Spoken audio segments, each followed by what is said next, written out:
Vamos a iniciar esta primera lección del curso abordando los escritos de los primeros discípulos, donde vamos a hacer una introducción a esta literatura. Así que vamos a definir qué llamamos los escritos de los primeros discípulos. ¿A qué nos referimos con esta terminología? Y en segundo lugar, vamos a aclarar por qué nos debe interesar estos escritos. Debe haber una motivación. ¿Cuál es esa motivación? En primer lugar, entonces, ¿qué definimos como escritos de los primeros discípulos? Bien, con estos términos nos referimos a todos los escritos que hoy tenemos de los discípulos del Maestro de Nazaret.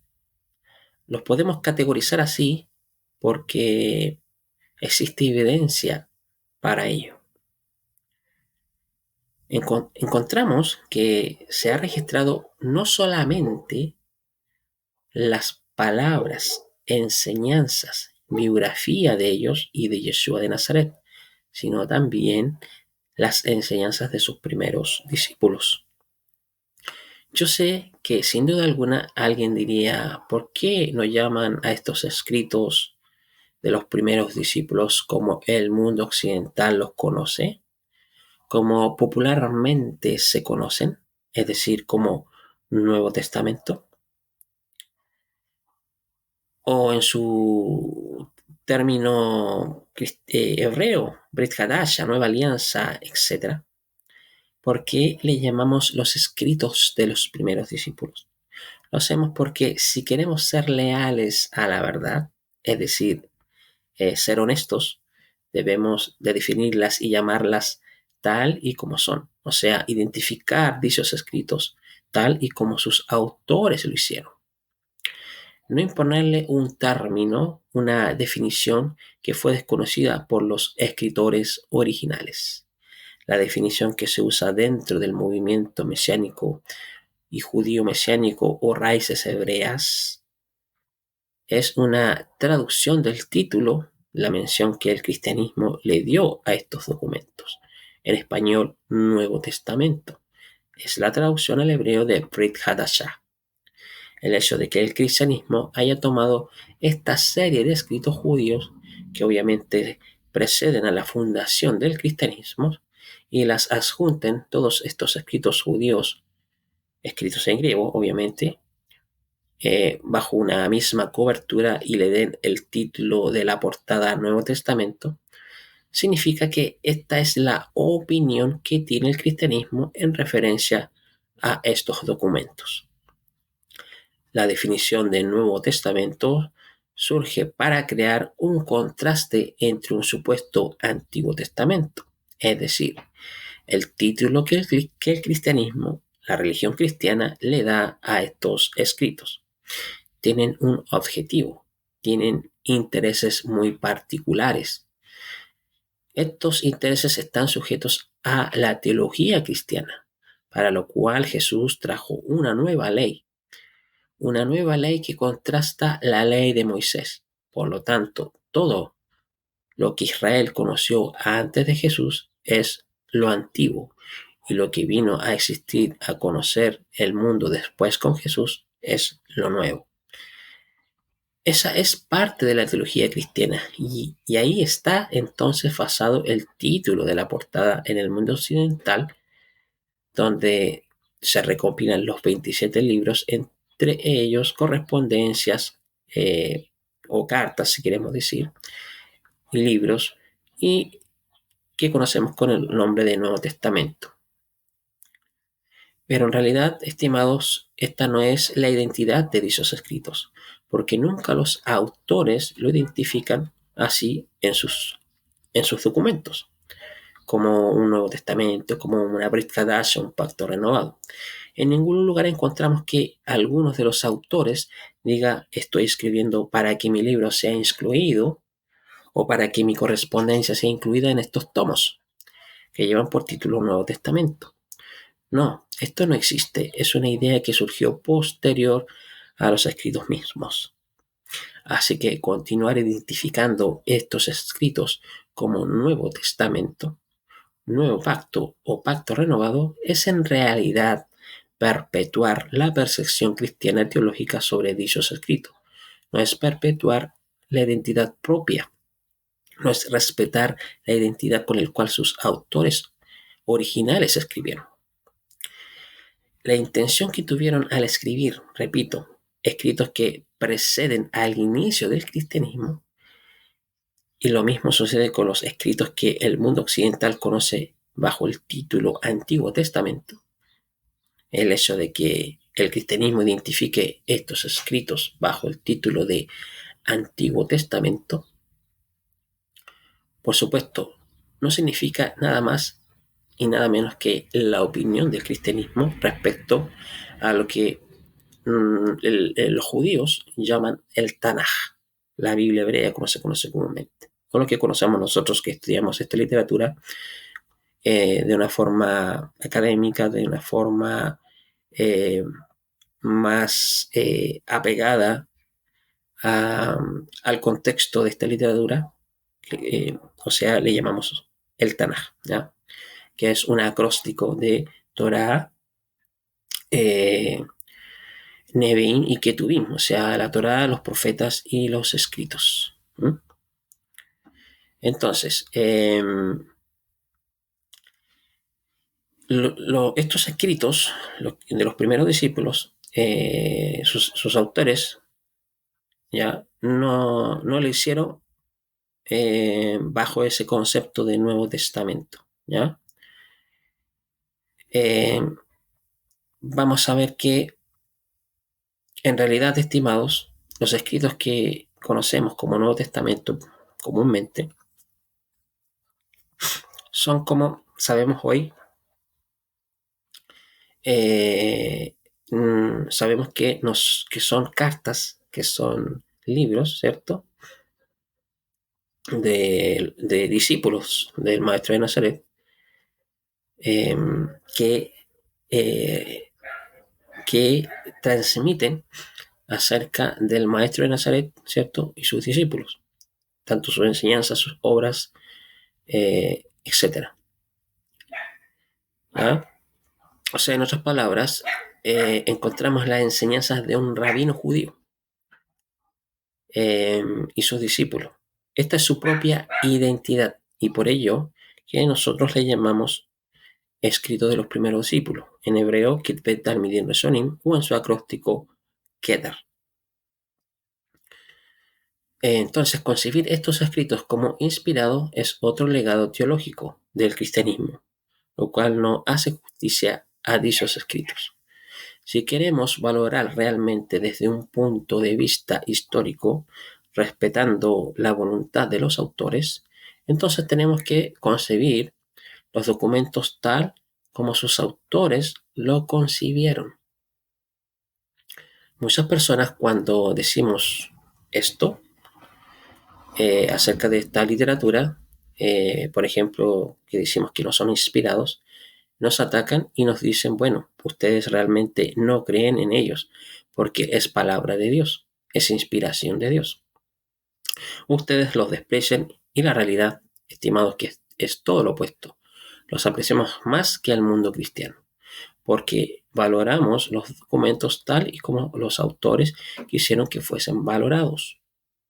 Contienen la enseñanza de ellos, los discípulos, y del rabino de Nazaret. Así que concebir estos escritos como inspirados es perpetuar un legado teológico cristiano que no hace justicia a estos escritos. Me explico.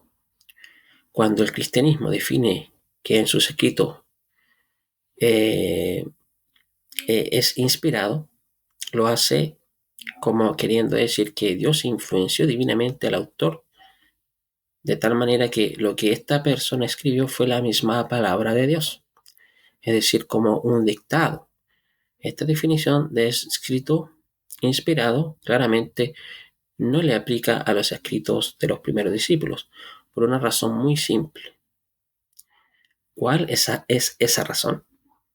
Es que en ningún lugar de los textos que estamos tratando los autores dicen que escribieron porque el Creador los inspiró o que el Creador les dictó. En realidad, Si hay algún escrito el cual se le puede aplicar una definición similar, pero no inspirado, pero similar, es uno solo, Al-Hid Galut Yeshua HaMashiach, la revelación de Yeshua el Mesías, lo que se conoce en Occidente como el Apocalipsis, libro de las revelaciones.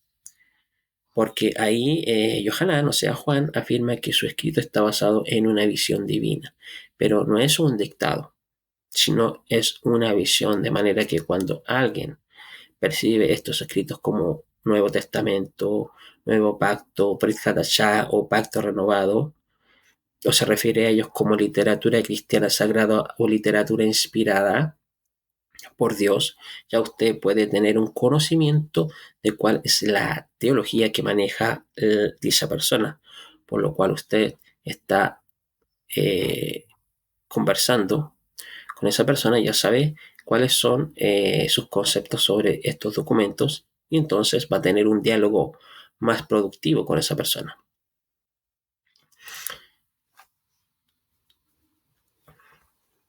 Bien, el cristianismo, ¿qué nos diría frente a este planteamiento que nosotros estamos dando? Bueno, nos dirían ustedes, no le dan la autoridad que tienen dichos escritos. Y explicamos la razón. Porque realmente quien no le da la autoridad de vida es el cristianismo. Porque están poniendo a esta literatura en una posición que no le corresponde. Por otra parte, dentro del judaísmo nos dirían, bueno, si estos escritos no son inspirados según ustedes, entonces ¿para qué los leen? ¿Qué importancia tienen? Enfóquense, dirían, en la Torá, en los profetas. Efectivamente, nosotros nos enfocamos en la Torá y los profetas. Es la base para todos nuestros estudios, ¿ya? Incluso podríamos decir para nuestras concepciones y nuestras creencias. Entonces, en otras palabras, si no son textos inspirados, ¿por qué nos debe interesar a todos nosotros estos escritos? ¿Quién nos motiva a tener un interés muy particular en esta literatura? Y para que comprendan nuestro planteamiento, es necesario, primeramente, como dije al principio, tener una motivación cuando nos acercamos a esta literatura. ¿Qué te motiva a ti a estudiar estos escritos? ¿Qué te motiva a tomar este curso? A lo mejor quieres indagar más acerca de la persona de Yeshua, de Jesús de Nazaret. Indagar en su mesianidad, a lo mejor. ¿Ya? Quizás a lo mejor quieres ir a estos escritos para tener un conocimiento más académico. ¿Ya? O sea, no solamente verlos desde una perspectiva teológica, podríamos decir, sino desde una perspectiva más académica, usando los métodos de interpretación académica como la filología, la historia, ¿cierto? Etcétera. O quizás quieres ver o quieres adentrarte en estos escritos para aplicar las enseñanzas éticas, morales, espirituales de esta literatura. ¿Ya? Eh, o quizás como tú como ministro, a lo mejor eres un ministro religioso, a lo mejor quieres aprender más de esta literatura eh, usando estos dos enfoques, ¿cierto? De estas dos perspectivas, ¿cierto? Ya una perspectiva más espiritual, teológica, una, y, eh, eh, y también la parte más académica de esta literatura. O sea, a lo mejor quieres estudiar las dos partes porque las dos partes en realidad se pueden complementar, ¿ya? Obviamente dejando de lado los sesgos religiosos, las doctrinas preconcebidas, sino explicar la parte espiritual, la parte teológica, según los autores de dichos documentos, ¿ya? O a lo mejor quieres saber más acerca de la mesianidad de Yeshua, saber más acerca de su persona. Entonces,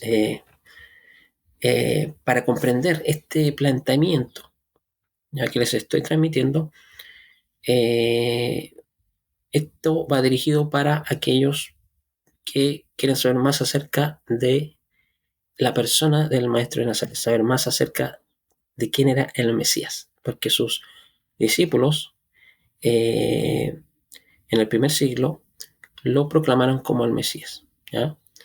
Entonces, para comprender este planteamiento que les estoy transmitiendo, hoy quiero comenzar con una respuesta a este interrogante, y es citando a uno de los rabinos más destacados de la Edad Media, cuyos escritos aún influyen en nuestros días.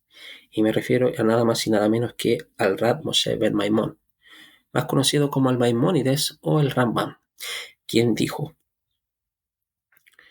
quien pone en duda que el Mesías es el hombre más aventajado y el más honorable de todos los reyes, quien lo duda no valora su grandeza, niega la Torá, el cual testifica al respecto, y también escribió en Rambam, en Hilhot Melahim, todo aquel que no crea en él, esto es, en el Mesías, o quien no espere su venida, está negando no solamente a los profetas, sino también la Torá y a Moisés, a Moshe Rabbeinu. Entonces, aquí podemos ver que estas palabras del Maimónides deben ser un eco para aquellas personas que a lo mejor quieren tomar este curso, ¿cierto? Y saber más acerca de la persona, ¿cierto? Del Maestro de Nazaret, su mesianidad. Entonces puede tener aquí una inspiración en base a las palabras del Rambam, ¿ya? Y claramente aquí estamos viendo a un rabino judío medieval que no cree en la mesianidad de Yeshua, ¿ya? Son palabras de un rabino que no cree que Yeshua es el Mesías. Entonces, los escritos de los primeros discípulos, como dije anteriormente, no son textos inspirados. ¿Por qué? Porque Dios no las dictó. ¿Ya? No dictó a los discípulos primeros de Yeshua. ¿Ya? Aun cuando estos textos no son dictados por la boca de Dios, las enseñanzas registradas allí sí pueden ser inspiradas, porque nos dicen los mismos textos que el maestro habló por Ruach HaKodesh, o sea, por inspiración divina, por el espíritu de santidad.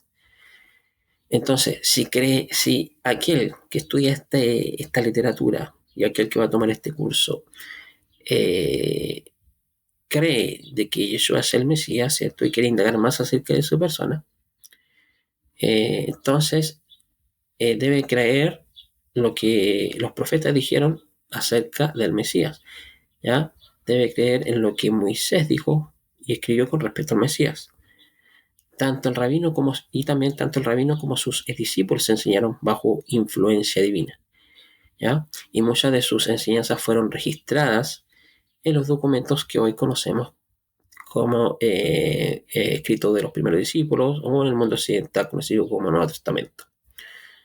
Por lo tanto, repito, no son textos inspirados, pero la enseñanza sí. Así que brevemente analizaremos estos documentos y su confiabilidad y copias que tenemos hoy, pero desde un punto de vista histórico, desde un punto de vista filológico. Ahora, ¿por qué 27 libros? ¿Alguien decidió cuáles son los libros? ¿Existe algún documento que evidencia que alguna vez se sentaron los monjes católicos a estructurar cuál sería el canon del Nuevo Testamento? ¿Estamos ante una conspiración acaso? Es decir, son documentos antiguos pero que fueron alterados deliberadamente y adaptados para satisfacer la teología de una institución política religiosa, es decir, el catolicismo o el cristianismo antiguo, o inclusive fueron deliberadamente alterados para satisfacer las necesidades políticas del imperio. Me refiero al imperio romano, que adoptó el cristianismo. ¿Alguien acaso declaró algún canon? ¿Existe evidencia de algún concilio que así lo hizo? ¿ya? ¿Acaso lo hicieron como libros sensacionalistas y lo hacen público hoy como si fuese realidad? No, para nada. No existe un documento antiguo, no existe un concilio o reunión para decidir qué son los libros que forman parte del canon del Nuevo Testamento. No existe tal documento, no existe tal concilio. Cuando los escritos antiguos, por ejemplo, los escritos registrados de Eusebio de Cesarea en Historia Eclesiástica y sus similares, o los escritos de los conocidos padres de la Iglesia, cuando ellos hablan sobre los escritos que se conoce popularmente como Nuevos Testamentos, estos 27 libros o cartas no lo dicen en un contexto de canon, sino que dicen que estos son los libros que han sido aceptados por la mayoría. En ningún momento fabrican un canon, inclusive cuando el emperador Constantino solicita que se hagan copias de lo que los padres de la iglesia consideraban que es sagrado o lo que se debe estudiar según la iglesia cristiana, tampoco se hace en un contexto de canon. Simplemente se toma un acuerdo de cuáles son los libros más aceptados y estos se escribieron y punto. ¿Ya? O sea, no existe un canon que fue producido misteriosamente para formar 27 libros. No existe evidencia al respecto. Entonces, ¿cómo surgen estas preguntas? ¿Cómo surge la pregunta de, de alguna conspiración por parte de algunos monjes, por parte de la iglesia cristiana?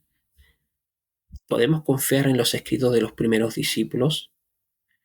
¿Fueron alterados deliberadamente, como algunos dicen? Estas son preguntas obvias, razonables, que debería hacerse cualquier lector de esta literatura, ¿ya? De los escritos de los primeros discípulos. Ustedes sabrán que siempre han estado siendo atacados, ¿cierto? Me refiero a esta literatura, a los que estudian esta literatura, siempre han sido atacados desde la antigüedad por grupos en particulares. Me refiero a dos grupos en particulares. Primeramente, por gentiles escépticos, luego también entre los judíos religiosos, que no aceptan o no conciben a Yeshua como el Mesías. Es por estos dos grupos en particular, gentiles escépticos y judíos religiosos. Entre los gentiles tenemos a escépticos, pero que no son simplemente escépticos, sino que son escritores de profesión, los que supuestamente no creen en nada. Esto es lo que dicen los escépticos a nosotros, los que eh, creemos en la confiabilidad de esta literatura. Eh, el planteamiento que hacen, que ellos, que todo lo ponen en duda básicamente, lo hacen estos escépticos, lo que hacen es usar investigaciones académicas sobre los escritos de los primeros discípulos, de tal forma que sean presentadas de tal manera que justifiquen sus hipótesis, sus creencias, sus investigaciones, supuestamente, obviamente sin generalizar, hablo, académicas, de una manera que demuestran que toda la verdad, ya esto, por supuesto, le incluyen el toque de sensacionalismo, de conspiración, y el lector, por supuesto, ingenuo, que desconoce realmente las investigaciones académicas, cae en la trampa y compra el libro de tal académico porque ve un libro bien redactado, que es autografiada por este académico, cree que el autor no tiene una agenda en particular, cree que el autor es neutro, ¿cierto? Realmente no quiere justificar su creencia al costo que sea, porque así, aunque ustedes no lo crean, los escépticos sí creen, aunque ellos lo niegan. Nosotros no creemos en nada, dice. En realidad sí creen. ¿Y en qué creen ellos? ¿En qué creen los escépticos? Ellos creen que eh, el que no está de acuerdo con sus planteamientos es un tonto. ¿Ya? Dicen, es un Es un fundamentalista religioso. En esto coordinan todos, en que si ustedes no creen lo que nosotros planteamos, ustedes son tontos, unos ignorantes, unos fanáticos religiosos, unos fundamentalistas religiosos. Y por otra parte tenemos en el otro bando la otra crítica, los otros que atacan los escritos de los primeros discípulos, algunos judíos religiosos, aquellos que se dedican a atacar la mesianidad de Yeshua de Nazaret y lo único que hacen es repetir lo mismo que dicen los escépticos, usan los mismos planteamientos que hacen los escépticos en contra de los escritos de los primeros discípulos. ¿Ya? O sea, estos repiten exactamente lo mismo que ellos, ¿ya? Y atacan la mesianidad de Rabbi Yeshua, pero, claro, obviamente solo repiten lo que los escépticos dicen respecto a estos escritos, ¿ya? Pero cuando se trata del Tanaj, ¿cierto? Con respecto al Tanaj o la literatura rabínica, estos quedan en silencio. No publican estas críticas, ¿ya? O sea, en otras palabras, no usan balanzas justas, no aplican las reglas por igual. Entonces, esta es la primera clase introductoria del curso abordando los escritos de los primeros discípulos. Como dije al principio, no solamente vamos a ver este curso desde un lente teológico, si se quiere decir, o la parte espiritual, ¿cierto? Que se encuentra en esta literatura, sino también vamos a verlo desde una parte académica, ¿ya? Así que aquellos que quieran tomar este curso, sea la motivación que tengan, van a encontrar una amplia gama de conocimiento, de información al tomar este curso. Así que les invitamos a partir del 5 de octubre a comenzar ya con las lecciones ya generalizadas del curso, donde ya no serán abiertas al público. Esta primera lección fue abierta al público, esta introducción, para motivar a las personas que estudian esta literatura a poder tomar el curso y profundizar más en estos escritos. Bueno, hasta aquí dejamos esta breve introducción, esperando que con esto les pueda motivar, ¿cierto?, a tomar el curso y obviamente les va a beneficiar en sus estudios. Recordad que este curso está auspiciado, ¿cierto?, por el Instituto ISMI, Instituto Ministerial de Ministerios Internacionales, ¿cierto? ISMI. Y ISMI va a proporcionar a sus estudiantes, ¿cierto? No solamente los videos de las clases grabadas, sino el material de las notas PDF de las clases y obviamente los que lleguen al final de este curso van a tener una certificación académica del Instituto ISMI. Bueno, hasta aquí dejamos esta breve primera clase introductoria del curso abordando los escritos de los primeros discípulos, conocido comúnmente en el mundo occidental como Nuevo Testamento. Hasta la próxima clase. Saludos.